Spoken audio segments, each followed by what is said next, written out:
عبادت کسی بھی مرحلے پر آدمی سے ساکت نہیں ہوتی. کوئی آدمی خواہ وہ کہاں تک کیوں نہ پہنچ جائے، کسی مرتبے تک پہنچ جائے، تو عبادت الہی جو ہے نا یہ اس کے ذمے سے یہ ختم نہیں ہوتی. اور یہ جو آج اس طرح کے بعض آزاد خیال درویش لگے پھرتے ہیں، اور اس طرح کے بعض آزاد خیال پیر فقیر لگے پھرتے ہیں، اور ایسے لوگ جو اپنے آپ کو ولی اللہ کہتے ہیں اور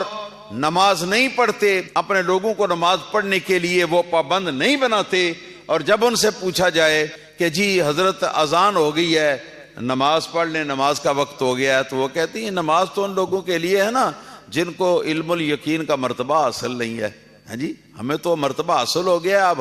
ہم پر کوئی نماز فرض نہیں ہے، اب ہم حلال حرام بھی ہمارے لیے کوئی نہیں ہے، ہم جو چاہیں ہم کریں. اس طرح کی باتیں گڑھتے ہیں، اور اس زمانے کے اندر بھی اس طرح کے بندے جو ہیں وہ موجود ہیں.